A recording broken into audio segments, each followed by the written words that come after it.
Trump জেলেনস্কির উত্তপ্ত বৈঠকের পর যুক্তরাষ্ট্র ইউক্রেন সম্পর্কে ফাটল স্পষ্ট। প্রশ্ন উঠতে শুরু করেছে, এটা কি ন্যাটোর ইউরোপীয় সদস্য ও যুক্তরাষ্ট্রের মধ্যে বড় ধরনের সংকটের ইঙ্গিত দিচ্ছে? বিস্তারিত শেখ আব্দুস সালামের প্রতিবেদনে। আগে থেকেই মার্কিন প্রেসিডেন্ট ডোনাল্ড ট্রাম্প এবং ইউক্রেনের প্রেসিডেন্ট ভলোদিমির জেলেনস্কির মধ্যে দাগ-উমড়ো সম্পর্ক। জেলেনস্কি স্বৈরশাসক, ইউক্রেন যুদ্ধ শুরু করেছেন বলেছিলেন ট্রাম্প। এখন জো বাইডেনের লালন করা মার্কিন ইউক্রেন জোট টুকরো টুকরো হয়ে গেছে। এই ভাঙন ন্যাটোর ইউরোপীয় সদস্য এবং যুক্তরাষ্ট্রের মধ্যে একটি বড় সংকটের ইঙ্গিত। Vision hot and cool AC 4-ওয়ে সলিনয়েড ভালভ টেকনোলজিতে হিটিং ও কুলিং দুই মোডেই কাজ করে সমানভাবে। Vision hot and cool AC. রাশিয়ার প্রেসিডেন্ট ভ্লাদিমির পুতিনের সঙ্গে ঘনিষ্ঠ সম্পর্ক পুনঃস্থাপনে প্রচণ্ড আগ্রহী ট্রাম্প।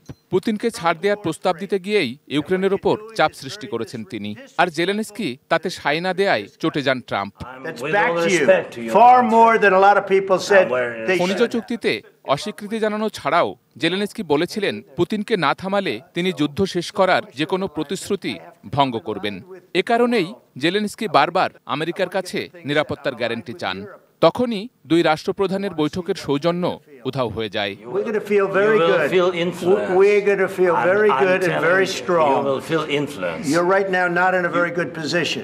বিশ্লেষকরা বলছেন, ট্রাম্প সামরিক সহায়তা বন্ধ করে দিলেও ইউক্রেন হয়তো যুদ্ধ চালিয়ে যাবে। যদিও কতটা কার্যকরভাবে এবং কতদিন ধরে তা চালাতে পারবে এ প্রশ্ন থেকেই যায়। তবে এতে ইউরোপীয় মিত্রদের ওপর চাপ দ্বিগুণ হবে। Sheikh Abdus Salam, desk report, ATN news.